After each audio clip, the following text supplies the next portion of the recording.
अपन ने इससे पहले वाले वीडियो में बात की थी कि यहाँ पर जो संहिता तंत्र करता है उनके बारे में अपन ने बात की थी, यानी कि अपन ने आयुर्वेदिक अवतरण से दोनों चीज़ों को समझा था। यानी सुश्रुत जो धन्वंतरी संप्रदाय में है उनमें क्या बातें आती हैं और जो चरक संप्रदाय से रिलेटेड है उनमें कौन कौन से आचार्य आते हैं। अब अपने पास दो आचार्य और बच गए थे, मतलब कि अपन ने वाग्भट के बारे में बात नहीं की थी इससे पहले वाले वीडियो में, और काश्यप और जीवक के बारे में बात नहीं की थी। तो आज अपन वाग्भट के बारे में बात करेंगे। तो वाग्भट में भी क्या है, जो चरक को समर्थ करता है, यानी कि चरक से रिलेटेड है। जैसे कि अपन ने बात की थी कि चरक संहिता जो है उसमें क्या बताया गया था। सबसे पहले ब्रह्मा है, ब्रह्मा ने दक्ष प्रजापति से अश्विनी कुमार से इंद्र के पास कौन गया था, भारद्वाज गया था। भारद्वाज ने आत्रेय पुनरसु को दिया। इस टाइप से उसके 6 शिष्यों को ज्ञान मिला था। इसी प्रकार जो वाग्भट है उसमें भी आता है। तो वाग्भट चतुष्कर के एक क्वेश्चन आता है। तो वाग्भट में 4 वाग्भटों के नाम आते हैं। एक तो आता है वृद्ध वाग्भट, एक आता है लघु वाग्भट, इन दोनों के बीच में क्या आता है, मध्य वाग्भट।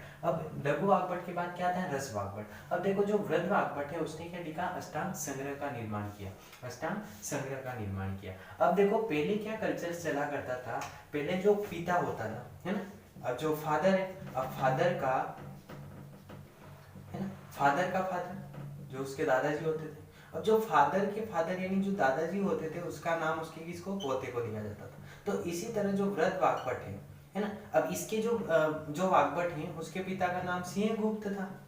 क्या नाम था, सिंहगुप्त, ठीक है। और सिंहगुप्त के पिता का नाम क्या था, वाग्भट। तो इस वाग्भट का नाम किसको दिया गया, उसके पोते को नाम दिया गया। तो ऐसा माना जाता है कि जो वृद्ध वाग्भट है वो कौन है, सिंहगुप्त का पिता, और जो लघु वाग्भट है वो कौन है, जो वृद्ध वाग्भट है उसका पोता माना जाता है, ठीक है। तो इस तरह का एक कल्चर माना जाता था पहले वाले समय में, और आज भी अपन देखते हैं कि जो दक्षिण भारत है वहां पर आज भी ऐसा ही कल्चर चला आ रहा है, ठीक है। तो अपन बात कर रहे थे वृद्ध वाग्भट के बारे में, 6ठी शताब्दी मानी गई है ना, 6 शताब्दी हो गई वृद्ध वाग्भट की। तो 6 के बाद क्या आता है, 7 आता है। तो लघु वाग्भट की कौन सी शताब्दी हो गई, 7वीं शताब्दी हो गई, ठीक है। इसके बाद अपन बात करें वृद्ध वाग्भट ने क्या लिखी, अष्टांग संग्रह, जिसमें कितने अध्याय हैं, 150 अध्याय हैं। क्या कितने अध्याय हैं, 150 अध्याय हैं। उसके बाद बात करते हैं मध्य वाग्भट की, उसने क्या लिखी, मध्य संहिता लिखी। इसका काल फिक्स नहीं है। और लघु वाग्भट यानी इन दोनों के बीच में आता है, इन दोनों के बीच में तो क्या ही मानोगे, और तो कुछ नहीं हो सकता है, या तो 7वीं शताब्दी भी हो सकता है या 6ठी शताब्दी भी हो सकता है।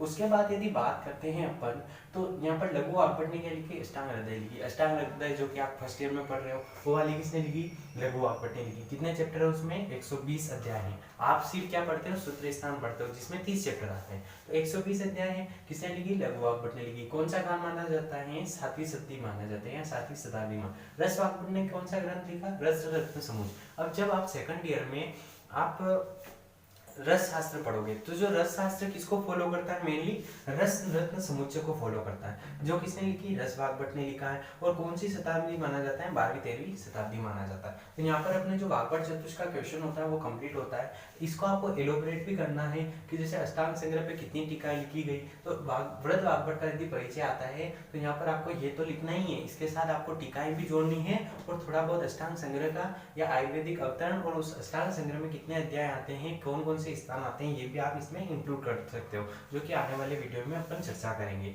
उसके बाद जो लघु वाग्भट है उसने क्या लिखी, अष्टांग हृदय। तो लघु वाग्भट का यदि परिचय पूछता है तो आपको यहाँ पर टीका भी लिखनी है अष्टांग हृदय पर कितनी लिखी गई, और आयुर्वेदिक अवतरण भी समझाना है। और वहाँ पर क्या लिख सकते हो आप, उसमें कितने स्थान है और कितने चैप्टर हैं हर एक स्थान में, वो भी आप यहाँ पर बता सकते हो। जब क्वेश्चन क्या हो 5 या 10 नंबर का बने तो, अदरवाइज 2 नंबर में पूछेगा तो वो एक क्वेश्चन तो ये भी पूछ रखा कि चतुष्क वाग्भट का वर्णन कीजिए, तो यहाँ पर कौन से ये वाग्भटों का वर्णन करना है। उसके बाद अपन बात करते हैं काश्यप और जीवक के बारे में। अब ये काश्यप कौन था, जीवक का टीचर था, मीन्स गुरु कौन था, काश्यप, और शिष्य कौन था, जीवक था, ठीक है। तो काश्यप का कौन हुआ, गुरु हुआ, शिष्य। अब गुरु क्या करते हैं, उपदेश करते हैं, और जीवक ने क्या किया, जो उपदेश किया उसको क्या नोट डाउन किया, तो ये तंत्रकर्ता बन गया। किसका बना, काश्यप संहिता बने, इसने गुरु के नाम से क्या बने, काश्यप संहिता बने, किसने, जीवक ने। अब इनका काल क्या होता है, 7वीं और 8वीं शताब्दी होगी।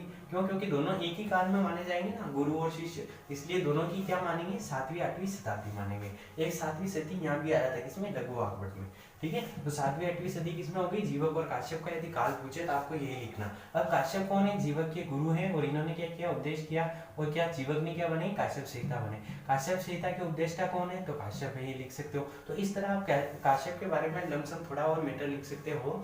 इसका भी आयुर्वेदिक इतिहास, ये आयुर्वेदिक अवतरण समझा सकते हो। और इसमें कितने, जो काश्यप संहिता है उसमें 120 अध्याय आते हैं, ठीक है।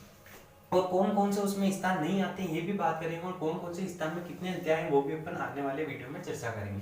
फिर बात करते हैं जीवक के बारे में। तो जीवक क्या है, काश्यप का शिष्य है। इसने क्या बना, 7वीं 8वीं शताब्दी काल माना जाता है। क्या लिखी, काश्यप संहिता लिखी, तंत्रकर्ता माना जाता है काश्यप संहिता का कौन, जीवक। फिर आता है इसको वृद्ध जीवक भी बोलते हैं, क्यों, क्योंकि इसको बहुत सारा नॉलेज रहता है। जो एक्सपीरियंस होता है वो कौन होते हैं, वृद्ध होते हैं। बड़े बुजुर्ग को क्या मानते हैं अपन, एक्सपीरियंस होल्डर मानते हैं। तो ये इसीलिए जो जीवक था वो क्या माना जाता है, बहुत ज्यादा इंटेलिजेंट माना जाता है, बहुत ज्यादा एक्सपीरियंस था, इसलिए इसको वृद्ध जीवक बोला गया। इसलिए जो काश्यप संहिता है उसको क्या बोलते हैं अपन, वृद्ध जीवक तंत्र भी बोलते हैं, प्रतिजीवक तंत्र भी बोलते हैं। इसमें कितने अध्याय हैं काश्यप संहिता में, 120 अध्याय। और इसने जो जीवक है उसने क्या लिखा, कौमारव्रत भी लिखा, जो कि किस पर, बाल रोगों पर डिपेंड था। तो इस तरह अपन ने आज के वीडियो में बात की है वाग्भट के बारे में, और काश्यप और जीवक के बारे में बात की है, ठीक है। इसके बाद अपन आने वाले वीडियो में जो आयुर्वेदिक इतिहास है उसके नेक्स्ट पॉइंट के बारे में बात करेंगे। So thank you.